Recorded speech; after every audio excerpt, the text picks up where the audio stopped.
Hi, everybody. Welcome again to another episode of Real Men Feel. I am your lead feeling man, Andy Grant. With me, as always, is my co-host, Appio Hunter. Hey. How are you, Appio? Fantastic. You are outside today. I am. It's just too beautiful a day. I have to be out on my patio, so yeah. Cool. That's a bold move. Someday maybe we'll take the whole show outside. And even because our guest this week, Pete Cossaboon, is also kind of outside. Joining us from his car. My car cam. Awesome. And Pete is, I believe, our first repeat guest. He is. All right, cool. Because we had so much fun, obviously, the first time you were here. And we had just a pretty wide range discussion about everyday spirituality. And so why don't we start off? And are there daily practices that you do now or that you ever did that really let you know that you had some sense of spirituality? For me, yes, I definitely have a daily practice. I think it's about creating that. There's a reason, like when you go to church, that there's certain liturgy, there's a certain, things that you say over and over, almost like a mantra. I think the same is true in our own personal spiritual walk. I think you can, come up with, what is important to you. As probably, I don't know if everybody knows here, I work with the Archangels. So I basically have gone back to sort of my roots in that. And I work with the 4 cardinal archangels of the north, south, east, and west. I also deal with the idea of the Shekinah, which is sort of like the mother part of the. Okay. And So I believe we knew that there might exactly.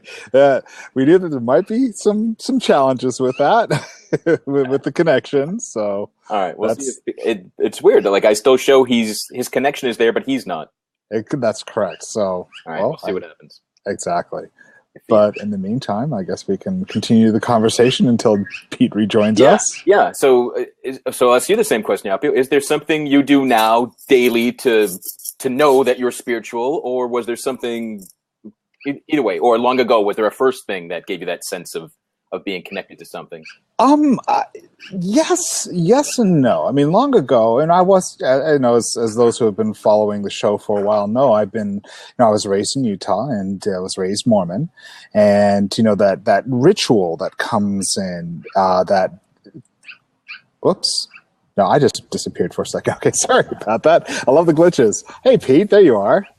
Sorry. So, tell you what, I was starting to talk, but you just jumped right in where you left off. We were talking about the 4 archangels of the cardinal directions and you working with them, and that's kind of where we dropped off with you. Absolutely, yeah. So I work with those, and also, we could do like a real quick, short version if you wanted to, if everybody felt kind of into that. I could just pretty much show what I do every single day. Does that work for you? Oh, that'd be great.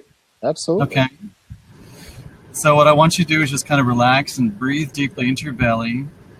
I want you to imagine a shaft of clear, beautiful light coming down to the top of your head. And when I do it, I feel like this energy building up inside my skull. I want you to imagine it going down the right side of your body, out into the earth, and then back up into your left foot and back up again. So I just want you to imagine this energy just flowing back and forth through you. Now I want you to imagine the sun beaming upon you. The first chakra, the root chakra, I want you to imagine it being filled up and being filled red and filled with such energy to where it finally starts exploding back out and sending back out red energy to the sun. And then the second one, the orange, the sacral chakra, I want you to imagine it filling up with energy and sending orange energy back out once it's full. And then the next one, the yellow chakra in the abdomen until it's sending it back out. The green in the heart, filling up until it's sending it back out. The throat blue, sending back out. The third eye purple, sending it back out. And then the clear chakra, sending back out. So you feel just like this like light energy coming out of you in like 7 different places in the top and the bottom of your head as well. And now I'm going to call forth Archangel Uriel in the front. Archangel Uriel is a very silver energy for me. I want you to imagine a silver ring going down over your body. And as it's almost like he's bringing this shield of energy and also this shield of wisdom to you. Archangel Michael to be to our right, and he's bringing to us strength, motivation, protection, and power. Archangel Gabriel to our left, bringing us motivation, inspiration, creativity, and boldness. Archangel Raphael behind, bringing us perfect angelic health and safe travels. Imagine the Shekinah up above, which is the mother energy of the God Force, connecting us with all that is. Mother Earth below, supporting us, nurturing us, nourishing us, bringing us all the resources for our wants, needs, and desires. We're now completely surrounded and supported, nurtured, nourished, kept well, and called forth to be all that we truly are. And for this, we're truly grateful and appreciative. Namaste. And so that's something I do every day. I usually do it in the gym at the shower. So I always tell people the wildest thing happened to me in the shower at the gym today, and it's not what you think. So that's where I always have that same experience. So I think about creating those rituals for yourself, whatever they are, whatever aligns with you, and then staying with them. It has so much more to do with the mere words that you say. It has to do with that constant energy that you're putting out there. And if you keep it the same thing, I think it keeps you in that meditative role all the time, because we're meditating constantly. It's just, are we meditating consciously? Because meditating is simply thinking about things. We're always thinking about things.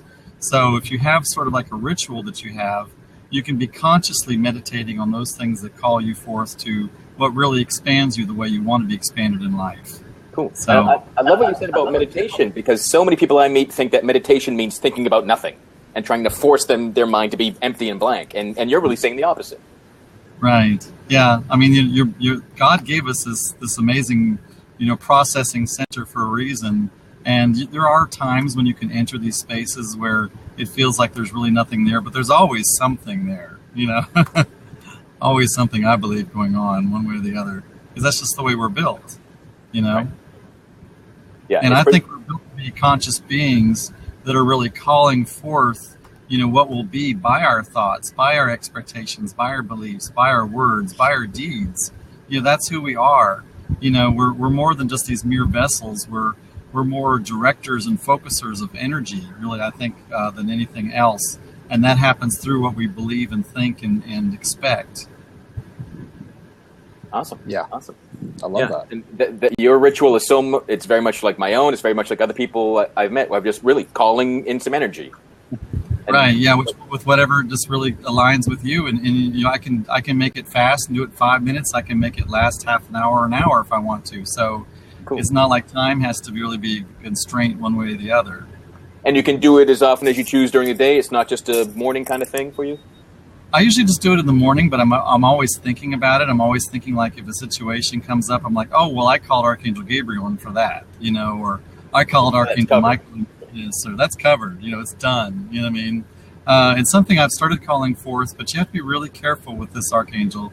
Archangel Nathaniel is the archangel of manifestation, but he's a very powerful archangel, and I've started very, very quietly giving him parameters, calling him forth, telling him to create a path for me, towards what I desire. But even I'm a little bit tentative of Archangel Nathaniel because he's such a strong energy. Let me just say that what he'll do is, like, if you ask for something new, he'll make sure that you lose the old so your hand will be empty and ready for the new. Well, sometimes losing the old can be a little topsy-turvy, so you have to be sure you're ready for his energy, because he ain't got time. He don't have time to play. You say you want something, he believes you, and he's like, okay, let's do this. All right. So you really need to be conscious of your desires and all the implications they may have. Exactly. Yeah, that's right. Because, like Oprah says, your hands have to be empty to be able to receive.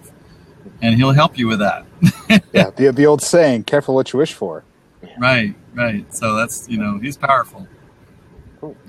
So is this something that you've kind of created and fell into on your own, or it's something that you were taught to long ago, or how did this become your ritual? I really have no reference point to it really at all. It's just been sort of, as I've been, learning in my own experience, I've been really, honing in on what is my truth, what resonates for me, which archangels really speak to me. And I was, actually creating a Udemy course, and I was trying to make it this huge, big thing. And I thought, let's go back to basics. So part of the basics of what everybody is really comfortable with are the 4 cardinal archangels of the north, south, east, and west. And I thought, well, I work with all 4 of those archangels. That would be a really great place to start. And as I did it, I really realized I really resonated with those 4, and I could really use them as the basis for, really my spiritual walk and my spiritual shielding of myself and my spiritual preparation for the day. And I can make those the four ones I really call on the most. There's certainly other energies that I call forth. I have to talk about Archangel Shamuel, because Archangel Shamuel almost every single day comes into my life. Archangel Shamuel is the archangel that helps us with the lost and found, also helps us with our perfect soulmate relationships. In fact, I'm going to tell you a really funny story about Archangel Shamuel. So I had to go take a Tundra to do a show last week, and I put my iPad in the console in the center of this Tundra. And so when I brought it back to the dealership, I had to go run somewhere else, and then I realized I'd left my iPad in the console. So I called another salesman. I said, get my iPad. And he texted me back and he says, I can't find the Tundra. So I get back to the dealership. I found out the Tundra had been dealer traded to Birmingham and was already on its way. So I'm totally freaking out, you know what I mean? And they call the driver. The driver says the iPad's not in the car. And so I'm totally freaking out. I was like, wait. I said, Archangel Shamuel, I need my iPad. Next thing I knew, I got this inspiration to go look in one of these offices that I have with a little bin. And I knew I hadn't put it in there. I opened the bin. There's my iPad. I'm like, okay. About 2 hours later, a salesman comes to me and says, yeah, we had a dealer trade the car. I saw your iPad and I threw it in your bin. So, but it's just about all the, whenever I consciously step back, get out of the fear, just say, Archangels, I'm giving this to you. I ain't got it. I know you've got it. You know where it is. Bring it to me. Next thing I know, it's mine. And I have like probably 7 or 8 stories of Archangel Shamuel, just like that, of where, and it's almost like they're playing with you. They're like waiting to see, is Pete ever going to get conscious, or is he just going to step on that fear? Is he going to step on fear all day long, or what's going to happen? So if you're missing something, and even if you feel like you're missing something, say like, it may not even be anything that you think you've ever even had before, but if you feel like it's a part of your life that's missing, say abundance or a relationship or whatever, or even if it's a physical thing that you feel like you've lost or really feels missing from you, just ask Archangel Shamuel for it. Archangel Shamuel is the archangel, like I say, of the lost and found, and also the archangel of perfect soulmate relationships, and that can deal with romantic relationships, friendships, even business relationships, just helping us to find those people that we align with, that will bring us to our highest good, and that we can help bring to their highest good as well. So he's an amazing archangel. I had never heard that name. I had never heard Nathan, Archangel Nathan. Nathaniel? Yeah, Nathaniel. Yeah. Careful, Nathaniel. Nathaniel's a butt kicker. There we go. Well, when you and I have done some work before together, Pete, I know that, that definitely happened to me. And he will kick your butt big time. Yeah, so I mean, he shakes. Basically, what he does is it's almost like a mugger, who picks you up, shakes you up, make sure that everything has fallen out, and then just drop you on the ground, and then he'll dump whatever it is that you asked for. Right, he's all excited. He's all like, "Now you're ready," and you're all like, "I'm empty," and you're like, "Yeah, I know." That was the point. Yeah, get ready, because it's quite the experience. Another amazing archangel that we can really use in our everyday life is Archangel Azrael. Archangel Azrael has really a bad rap. He's known as the Archangel of Death. Some people even think of him as the Grim Reaper, but he's the archangel that helps us with getting over grief or sorrow or sadness. He's also the archangel that allows us to helps us to release old pains and old guilts. So he really works with those that are either grieving, or those who have passed over, or those who are helping those who are grieving. And so if there's anything that you feel like you have regrets for, or guilts for, or something, because when people, especially when people pass over, when people transition, there's all this guilt wrapped into it. I should have, and they should have, and I wish this had happened, and I wish I'd been like this, and I wish they'd been like that, and I wish that's, it's all this crap we throw on there. All this extra crap. So Archangel Azrael can help us to not only release that energy, but whenever we change anything, we mourn it. Whenever you buy a new car, you mourn the old car. Whenever you change jobs, you mourn the old job. It doesn't matter how much you hated the old job, you still mourn it, because we wrap our egoic identity around the people that are in our lives and the things that are in our lives. And when you let go of anything, you're having to change the identity of who you are, so you mourn it in a way. So think of Archangel Azrael as an amazing archangel that help you to release that old stuff and then maybe prepare you and get you ready for Archangel Nathaniel to bring the new into your life. So the sense of mourning is really any change we go through, there's a period of mourning, or even if we don't even notice it, it's happening. Yeah, even if it's, sometimes that mourning process can be so small you might even really not notice it, but over time it can kind of build up to this big crescendo where you're all of a sudden really sad. You're like, why am I so sad? And you realize all the things that have changed in your life recently, and it can be changed for the good. Oh, yeah. Even change for the good can cause great turmoil in your life, because it changes the whole egoic identity of who you are, your whole structure of your world. That's why, what is it, 85% or 95% of the people that win lotteries within 5 years are even poorer than they were before, because they never changed their egoic structure. They can't handle the idea of a boundless abundance. You know what I mean? So even the wonderful things are something you have to kind of get into an energetic flow with. You know what I mean? No matter what it is.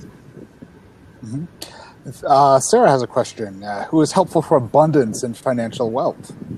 Abundance and financial wealth. There's a couple archangels that really come to mind for that. So abundance would be really around Archangel Ariel. Archangel Ariel is the twin archangel for Archangel Uriel. Archangel Ariel deals more with the physical plane, with the resources, with the animal kingdom. So if you think about like what we would call worldly abundance, that's all to deal with natural resources. So from her point of view, everything is available to us as long as we use it in a way that isn't like wasteful. If a 50-bedroom home suits our needs, she's all for it. Now, if we have 20 50-bedroom homes, she's probably going to think it's a little excessive. So, it's okay to have, it's all about the flow. She's always, telling me that there's just more flow out there that can possibly be had. One thing the angels have talked to me a lot about, I'm also a math geek. I have a math degree. And so one thing they often talk about in math and quantum physics is that 96% of what we can detect as matter and energy, we have no idea what it is. So we label it dark matter.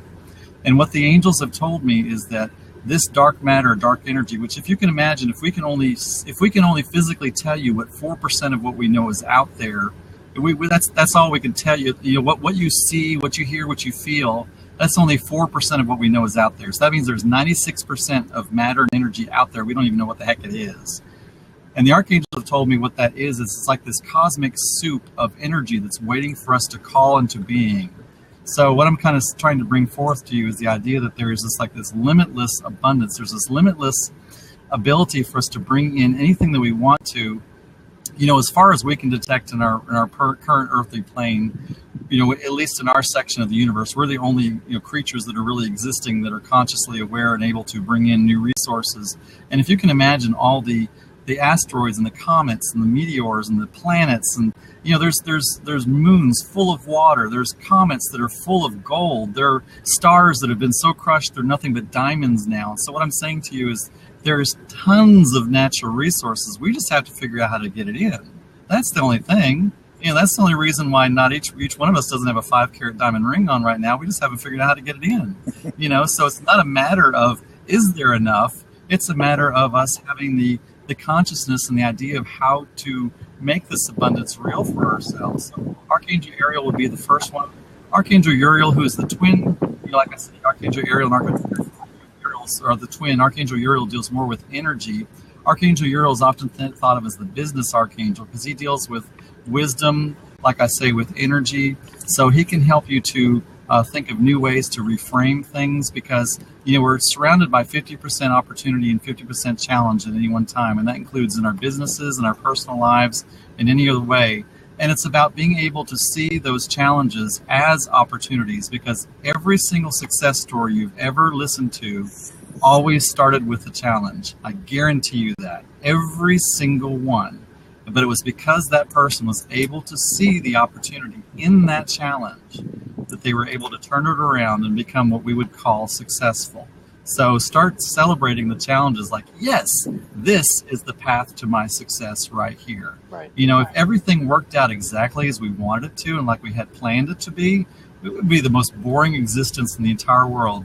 I mean, when we go to a dinner party, do we talk about that day that everything just went so good and zippity-doo-dah? We might talk about it for 5 seconds, but what we talk about for 5 hours is that day that was just like crazy as heck, and then the most insane thing happened at the very end of it. That's the story we tell.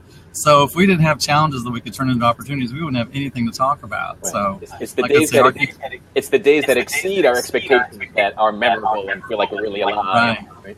Absolutely, that's so true. So I and Sarah and other commenters are talking about a problem or a challenge I've had with the Archangels, and that's hearing the names and getting the names right and knowing which one. And does that matter or not?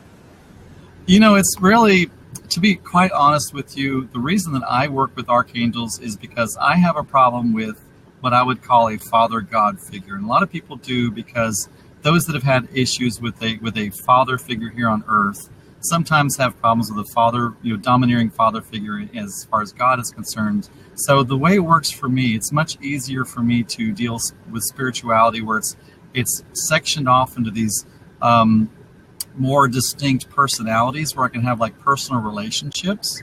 So I would say it's really all about your intention. I mean, there's certainly been times when I've misspelled them or said the name wrong or attached the wrong energy to the wrong one, and they'll just kind of very gently let you know. I think instead of trying to learn them all at one time, I think start adding one at a time. Just like, what is the greatest energy that I want right now? And for some reason, it's really interesting as you were saying that for whoever it was, Archangel Jophiel is coming forth right now. Archangel Jophiel is the Archangel of Beauty. She's also the Archangel. She's known as the Feng Shui Archangel because she likes to have things in order. And so all she wants us to have in our life are two things that are of beauty and things that are of function. She wants us to get rid of everything else because we have this tendency to sort of like walk over the muck of our life and not even notice it's there, and our lives become very inefficient because we have all this stuff around us that we don't even need, that we don't even really think is pretty. We think, oh, I will need that one day, or I will use that one day, or so-and-so, when they get 5 years down the road, they will need that. And we just scatter and have all this stuff all around us. And, material possessions take energy from us. What you want is you only want to have material possessions around you that give you an equal or greater amount of energy than it costs you or expends you to have it. So just have those things around you that are of beauty and a form of function, that actually serve your life. And that's why for some reason Archangel Jophiel came forth while we were speaking. Well, and that really goes back to the earlier statement of to receive, you have to have empty hands. There has to be, if you want something new, you need space for it to land into your life, right? True. That's so true. I mean, it's like, I've been wanting to possibly have a new relationship in my life. And then I noticed that I kept all my clean laundry on the right side of my bed where I don't sleep. And I thought, well, how am I going to have a lover in my bed if it's always covered with clean laundry? Right.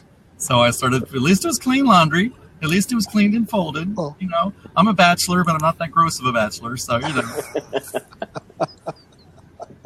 No unmade bed, no laundry, scattered all over the house. And it is about having those little rituals. There's, I actually did a blog post about that. There's 5 things. I'll see if I can remember what they are.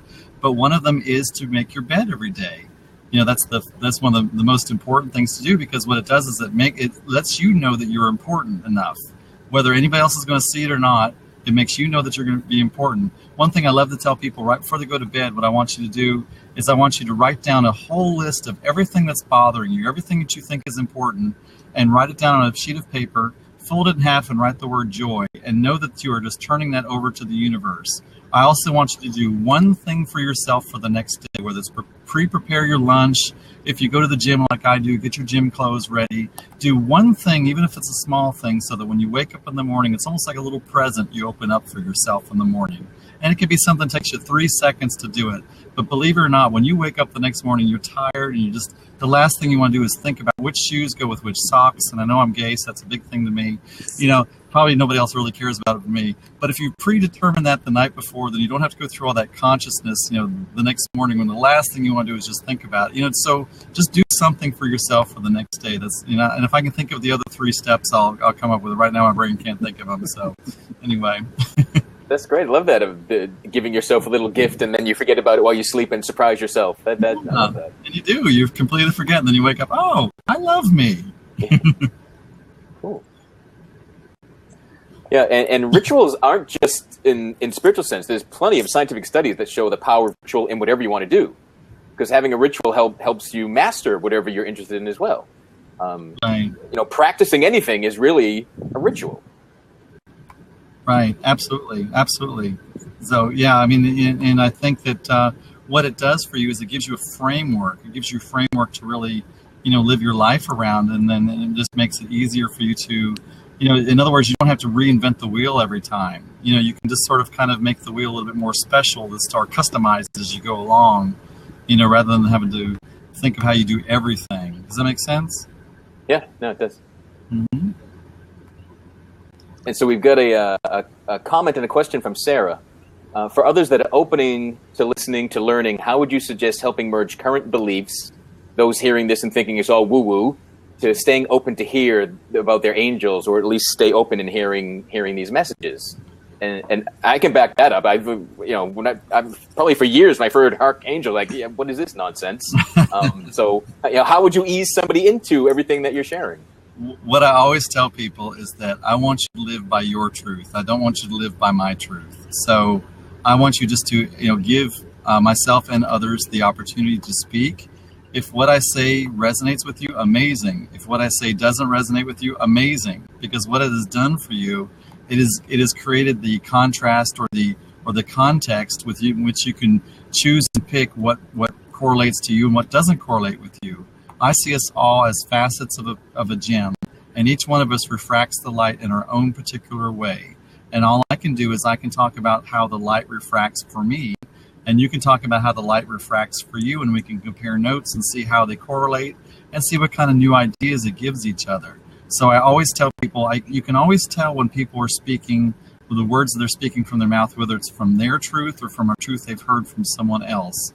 So I always want to make sure when words that you speak from your mouth is truth, it's their truth, your truth, and you know your truth, because truth never has to argue. Truth just is. Truth you never have to convince. If somebody else has to convince you of their truth, it means they really don't believe in it, and egoically they have to make you believe in it so that they know that they're right. I don't have to do that, because my truth is my truth, and I stand on that firm rock. And that, so what I would say is, the job is simply to listen to those that you will, and see what pieces of it are truth for you, what pieces of it are not truth for you, and then just go do your own research, go do your own connection. Because my ultimate aim for everyone is to know their own power, to know their own connection, to have their own, piece of really being the manifesting power of who you truly are. That's the most important thing for me with others, and not for them to believe everything I say. So that's where I come from. And we can't force someone else's mind open. That's true. Sarah, if you're asking this question for others, and we're about all those others, and live your best path, be authentic, share it, and let others go, well, how come you're happy now? Well, what did you do differently? And let them, let your experience help open someone else's mind. But I don't think we can talk somebody's mind open. Right. That's something that I've noticed that every week there seem to be certain themes when I am working with folks. The theme this week has been the law of choice. And that is, each of us has the ability to accept or reject whatever it is that we hear. So when we talk about truth, when we talk about the things that we hear, it always boils down to, we have the choice to either accept it or reject it. So, yeah. Yeah, and a line that I've shared maybe on every show, but you can be right or you can be happy. And when I was growing up and was depressed and didn't have any faith in anything and thought life just sucked, I thought I was right, and that was important. But eventually I decided, I think I'd rather be happy. And I was willing to, I fell to my knees and prayed for something better, a different way to live my life than trying to die. And, we all crack open in a different way. Yeah. And I hope no one has to go that way, but whatever it is, it in the end it serves you. And Andy, I think that's very important to really talk about how at those times when you feel cracked open, those are the times when spirit is really excited, because that's when they can get down to the candy core center of you. It's kind of like the owl with the Tootsie Pop. How many licks does it get to the core, the center? So a lot of times when you feel that broken, what it really is like that crust of that shell that you built, that facade that you put around yourself, that's really kind of blocking and dimming your own light. and sometimes it takes some really awful, terrible experiences that you have to go through for that candy coating to get broken off to where, the spirit can get to that good nougaty, core. That's all that good, chocolatey, yummy center, where where magic can really happen. So, it's at those dark nights of the soul. It's at those times when you feel like you're at your very lowest, are the times when actually you can start rebuilding back upon a basis of true connection, true spirituality, true faith. It's because, I know for me, when I went through my dark night of the soul 8 years ago, it got down to where all I had left was the core of who I was. That was it. And so it gave me the opportunity to sweep away all the debris and start fresh and really decide, well, ain't nothing else left. Let's just go for authenticity. Let's try this for a change. How about that? So, because I came from a whole lifetime of really not discussing who I was and not being authentic to myself. And that sure as heck didn't work. So, so share your nougat. Right. That's right. And if you don't, Archangel Nathaniel is going to come and beat you up in a very loving way. In a very loving way that may not feel like love at first. It may not. What is it, the velvet glove? It's tough love is what it is. Would that happen only if you called upon him and prayed to him and asked him for support, or would an archangel intervene if they can just tell you need support? Well, we are creatures of, we have free will. So the archangels will never step in and do anything that we don't ask them to do.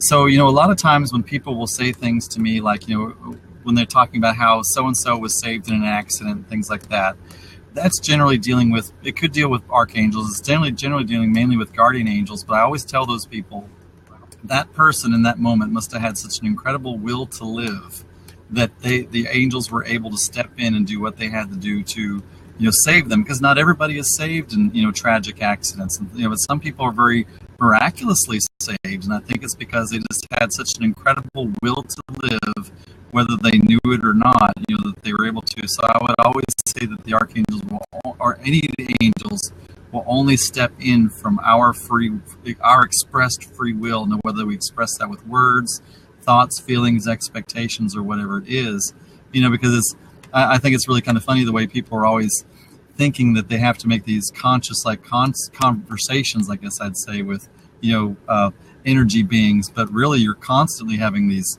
conscious conversations with them, and every moment of the day you're telling them all the time who you are and what you want and what will be.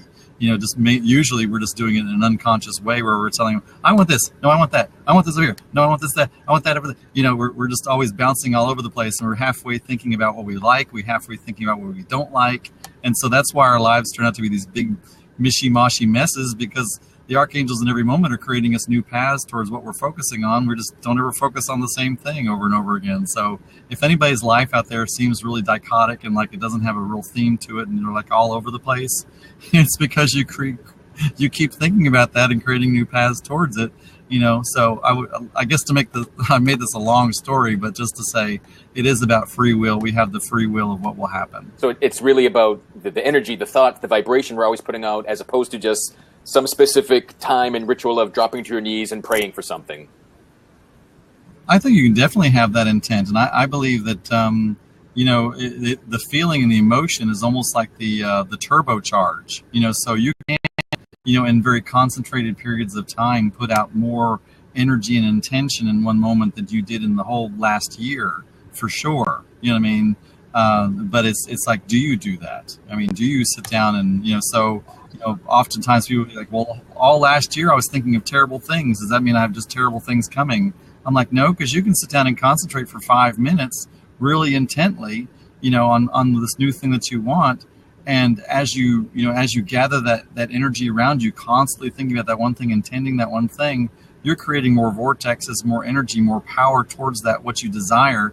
It's going to far override anything. It's interesting you should bring that up, Pete, because, both Andy and I are sort of abilities trainers, and in one of the modules that we teach when we're teaching an infinite possibilities class, it's about our thoughts and how 5 minutes of focused thought, it totally overrides the other 23 hours and 55 minutes of not so good thoughts. Literally, those 5 minutes are all it takes.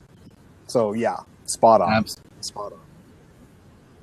And I'm gonna tell, And a lot of I'm gonna people, tell when a they little first hear about the law of every now and attraction, then. I have a little secret.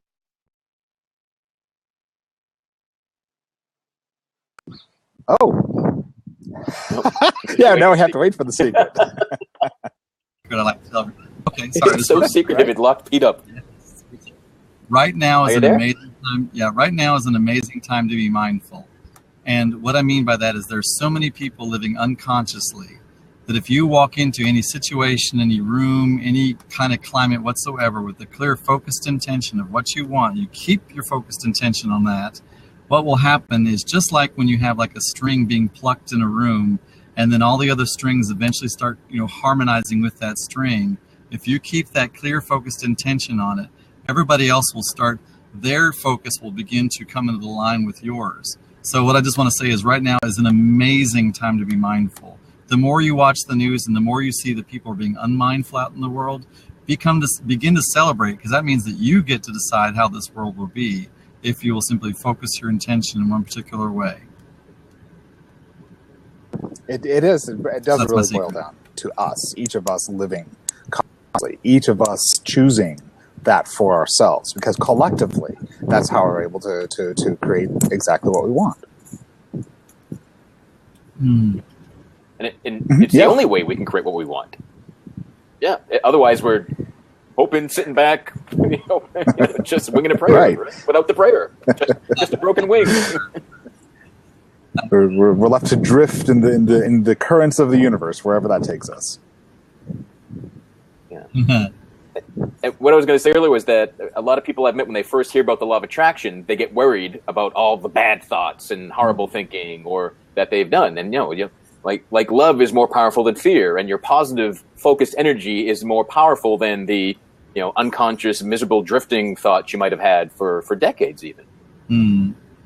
Absolutely. And it all comes down to, everything comes from an energy of love, even in a way fear does. So it's not about really combating the fear, and it's not about, being mad at yourself about the fear, but realizing that, fear is a way of keeping us protected.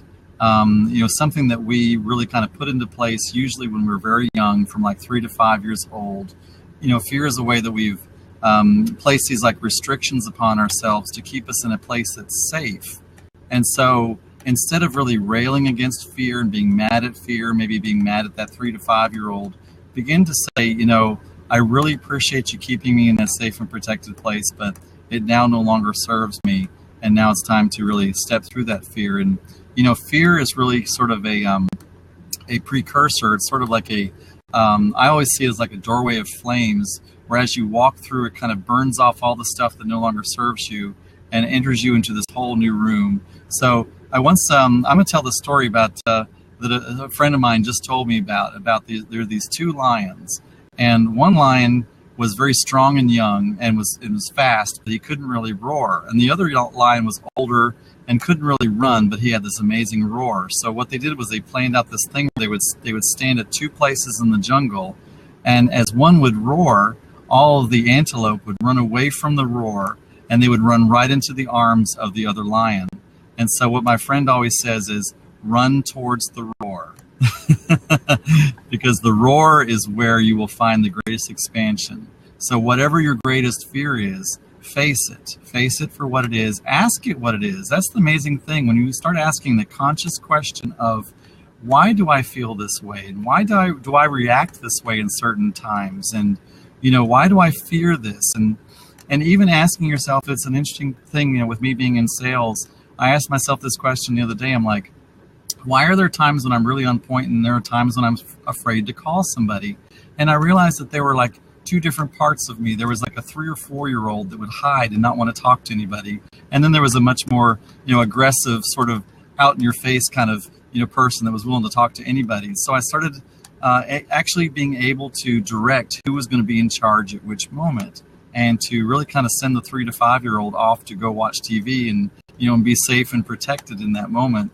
And so it's about asking those conscious questions, not just being a victim to them, but when you ask just the clear-cut conscious question of, for instance, for me, I asked myself this conscious question about a week ago. I said, why do I have this great need for a man to tell me he loves me? And I asked myself this conscious question and came back to, because your father never told you he loved you.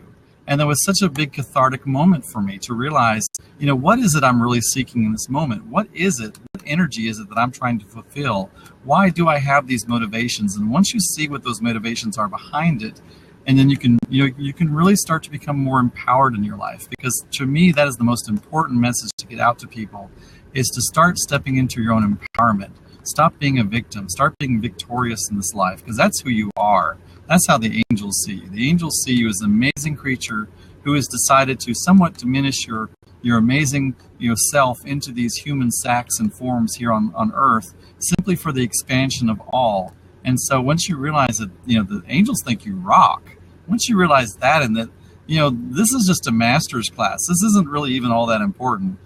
What can people really do to you on this earth besides hurt your corporal body? They're never going to hurt you. You're just going to go back into all that is and take all those experiences with you.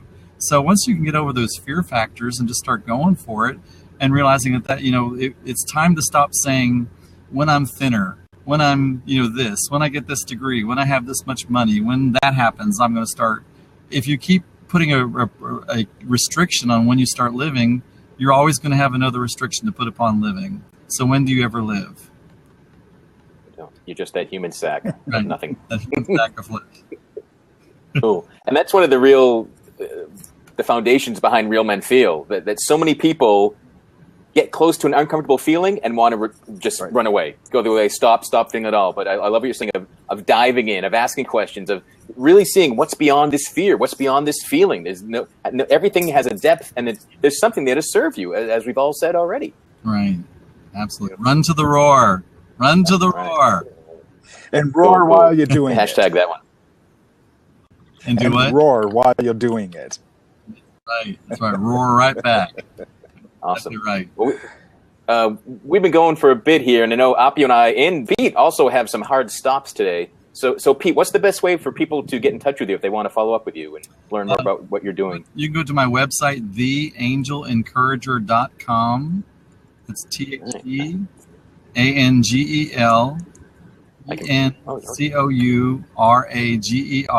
I already got it in the comments. Okay. Beautiful. That's the best way to get a hold of me. Cool. Awesome. And for anybody else, Real Men Feel, we have the realmenfeel.org website now, and we have the Real Men Feel group on Facebook. Pop in there. It's open. It's a private group, but it's open for anyone to join.